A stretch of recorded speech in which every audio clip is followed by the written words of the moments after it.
So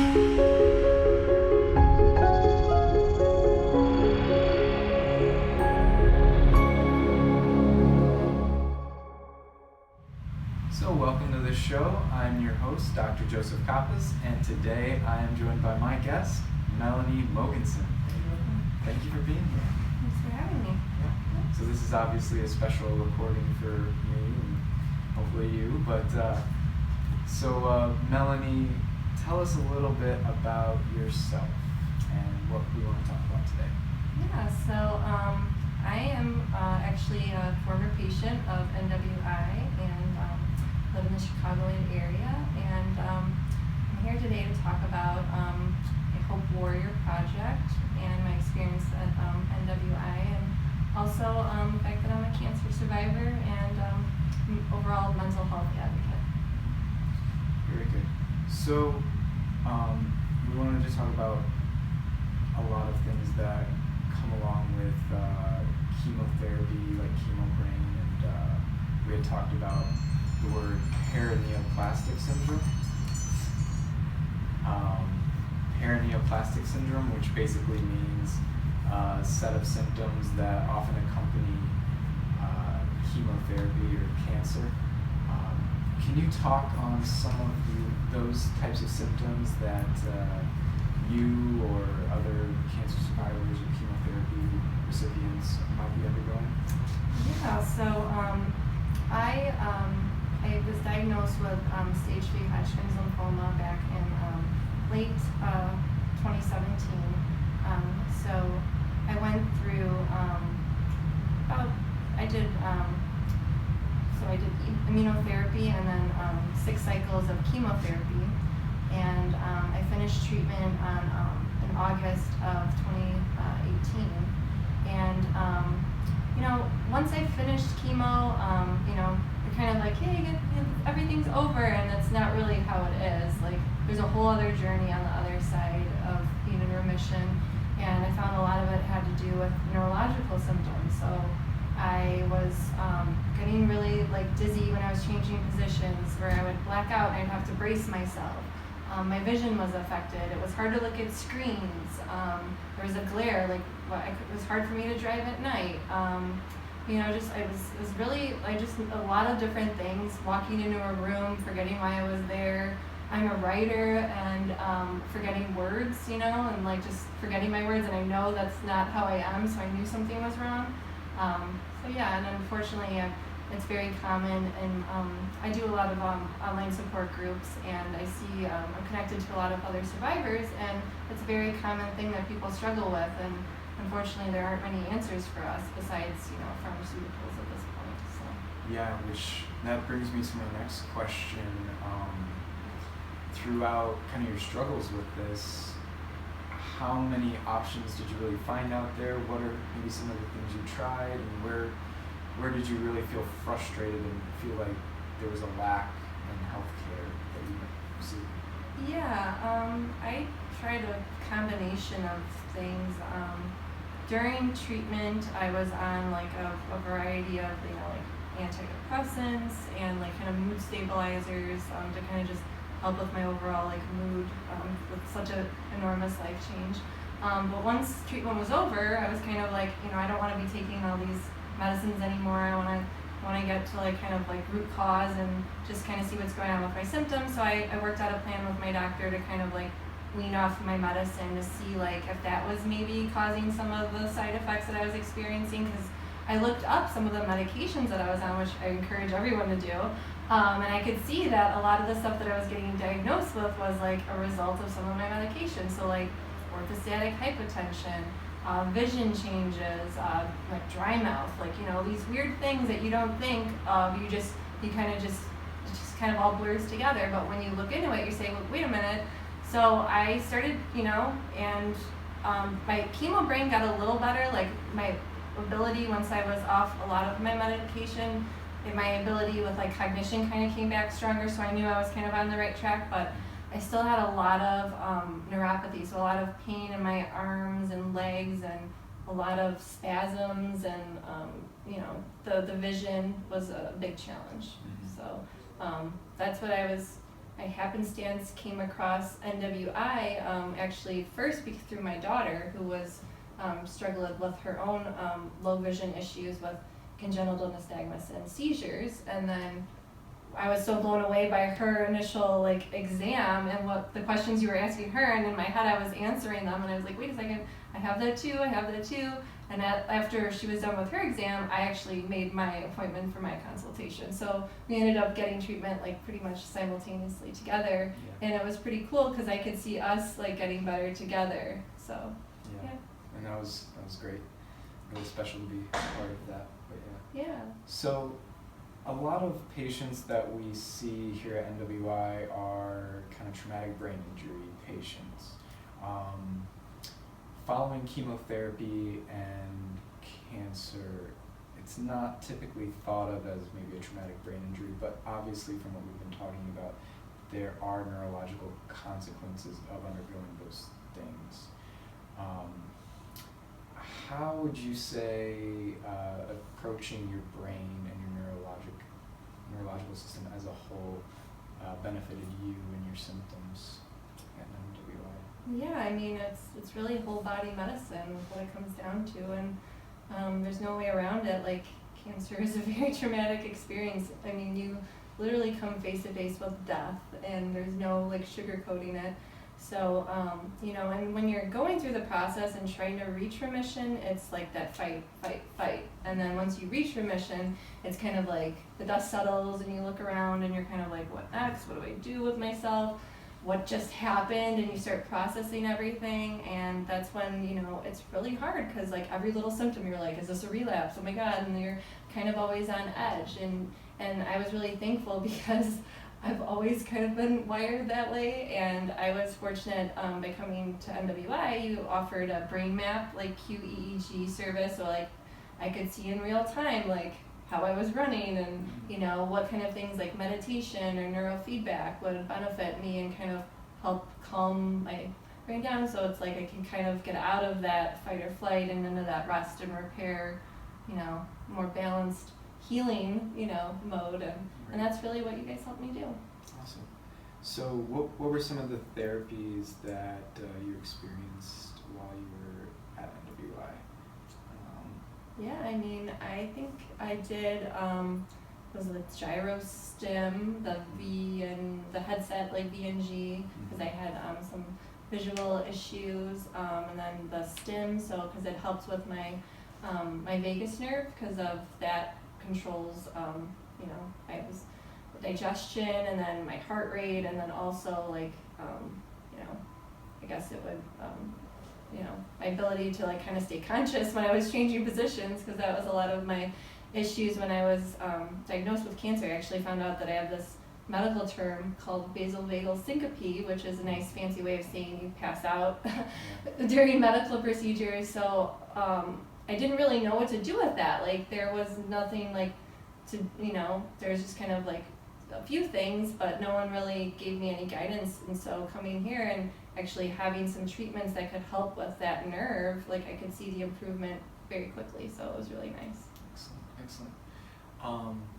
And one of my favorite stories that you shared since we worked with you is kind of your success that you had playing volleyball, which was one of our biggest goals throughout your treatment, and that really made me happy when I saw that you were able to do that. So, can you talk about how big of an accomplishment that was for you? Yeah, well, credit to you and NWI, because not only did I play volleyball in my college alumni game in September, but before that I actually ran in my first 5K. So it was just a testament to the kind of treatment and services that you provide, and how quickly it can kind of change your quality of life was really remarkable. And so I was actually fortunate to celebrate one of my latest scans in September by playing volleyball at my alma mater, Dominican University in River Forest. So that was a huge milestone, and it was really a special moment because my children got to watch me play too. So they got to see mom in a different light, so it's pretty cool. Yeah, a little more ferocious. Maybe. Yeah, just a little. So obviously we talked about kind of your struggles in finding the right path and the right help for what you were struggling with, but you are trying to help others in making that process much more smoothly with some of the projects you're working on. Can you speak on that a little bit? Yeah, so when I was diagnosed, I was actually fortunate to take part in a clinical trial at Northwestern's Lurie Cancer Center, and it was for a new cancer treatment called immunotherapy. And basically what immunotherapy does is it has a way of kind of turning on cancer cells. So cancer cells have a way of hiding from your immune system, and immunotherapy helps turn them on by recognizing some kind of enzyme in the cell, and it's pretty magical stuff. And I was fortunate to be one of like the first patients to get this new treatment by a drug, Keytruda is like the brand name. And so I did 3 infusions of that, so starting in late like 2017 to early 2018. And I was blown away because by my second treatment, I could feel my chest getting lighter. I could feel, I just felt my energy coming back. Like I knew that like I was healing. Like I could just feel it. And so it just gave me the boost that I needed, and just kind of pushed through it because I could feel that I was getting better. Actually by mid-scan, I was actually cancer-free. And it was kind of a cool thing. It was a kind of synchronicity that happened because when I was originally diagnosed, and I was in the office waiting room, I noticed on the wall they have a cancer survivors walk, and they had a little flyer for that, and it's an annual thing that they do at Grant Park in Chicago, and all the people that have received treatment at Northwestern, the doctors, the nurses, and the families, and it's just a great event where everybody comes together. And I was looking at this event, and I said, I'm gonna walk in that event in June, I'm gonna be cancer free. And I had a lot of treatment ahead of me, and I don't know, mind over matter, because it worked. I was actually, after the success of immunotherapy, I was actually, my scan showed midway through, May 1st, that I was actually cancer free. But like anything, I still had to finish my treatment. So I had to continue on with chemotherapy, even though I was cancer free. It's a common scenario. And I was fortunate to finish treatment in August, and I'm still thankfully, I'm cancer free as of now. Yeah. That's awesome. So tell us a little bit about the Hope Warrior Project. Yeah, so Hope Warrior Project is it's kind of a spin-off from my blog, hopefulwarrior.com, which is where I've been chronicling my journey with immunotherapy success, because I'm really passionate about letting people know about this new treatment option and like how great it did for me, because it almost cleared all of my stage 3 lymphoma before I even started chemotherapy, which is just really amazing. And it works with your own immune system, so there's not need for like radiation and a lot of harsher therapies, and they actually reduce the amount of chemotherapy drugs that you get when you do get immunotherapy up front. So it shows a lot of promise, and I'm really excited for that. So how do people get involved in the Hope Warrior Project, and who really benefits from it?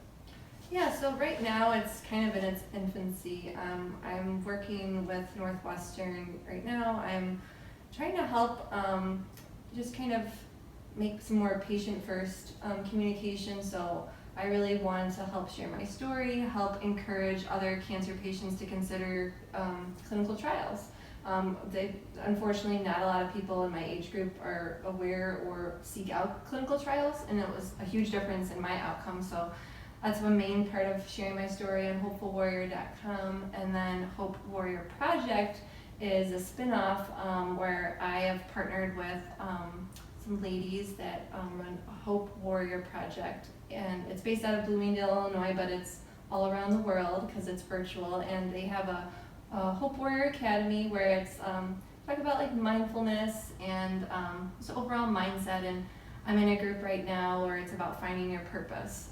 So it's just a wonderful way to kind of connect with other people and just kind of work on some self-development and self-improvement and connect with people around you. And then the Hope Warrior Project, with that, I'm partnering with them, so they have really great resources online. So they have like a mindfulness journal. So that was part of when I was going through treatment. Part of my mindset was, I was visualizing myself, like I said, like in remission in June.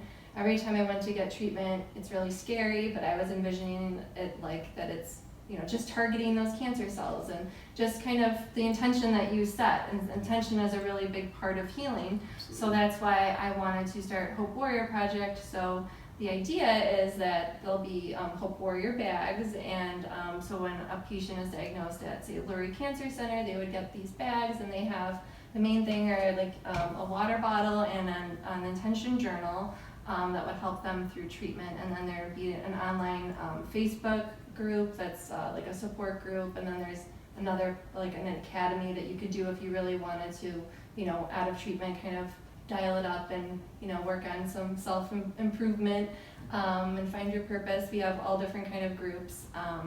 And then there would also be a personal note from me, my story, and kind of a little bit about the local resources available for Chemo Brain. So talking about NWI and how much you helped me, and also different mental health resources, because that's a big part of it. So I also work with NAMI, which is the National Alliance of Mental Illness, and I share my story with them. And I hope to connect, people with local mental health services with NAMI, as well as Sip of Hope, which is a local coffee shop that offers, it's a great place for mental health services, and you just go and escape, and all their profits go to benefit local mental health services. So Absolutely. yeah. And you have talked a couple times about intentionality and the power that had in your treatment. You spoke on your work with NAMI. How important is it to have the right mindset when you were going through chemotherapy and remission and cancer treatment? Yeah, mindset is everything. I mean, it's a lot of mind games, because it's there's so much uncertainty, and I think everyone can relate to that at this time. Like everybody, you just don't know what to expect, and so it's really focusing on what you can control. And unfortunately, you can't always control what happens to you, but you can control how you respond and how you react, and that's what I hope to do. I help people by sharing my story and letting them know that even though when you're in a dark place now, there's a light at the end of the tunnel. Awesome. Do you have any events coming up? I know with the whole coronavirus thing, things are kind of up in the air, but yeah. Any events with the... I do. So actually on Northwestern, their annual Cancer Survivor Walks is tentatively, I think, still going on. Right now it'd be, I believe it's Sunday, June 7th. It's the first weekend in June in Grant Park, and I'm planning on sharing my story, and this year being one of the faces of cancer. And otherwise, you can always follow my journey on my blog, and yeah. Awesome. And I'm glad you mentioned that. How would people find your blog? What's the website or all the information for the... Yeah, you can find me at my blog is hopefulwarrior.com, and I'm on Facebook and Instagram, Pinterest, all over the place. Awesome. Yeah, I also write too, so you can follow me. Besides my cancer journey, I'm also a contributor for The Mighty and Her View from Home. So. Nice. Well, Melanie, I wanted to make sure that we have enough time at the end for you to leave us with any final thoughts or words of, hope for other people who may be in where you were, your shoes a couple years ago. Yeah, I would say that I've learned that pain is hard, but you can't really be afraid of pain, because pain can, ultimately, I found, lead you to your purpose. So that's part of what I hope to do with Hopeful Warrior Project, is helping, connect people, find their purpose through the Hope Warrior Project online academy, or just connect with people locally to get the treatment that I was lucky to get. Very good. Well, again, thank you for being on, and thank you for sharing about the Hopeful Warrior Project and all the good work you're doing with that. And I'm really excited to see it just grow from here. So thank you. Absolutely. And this has been your host, Dr. Joe. Be well.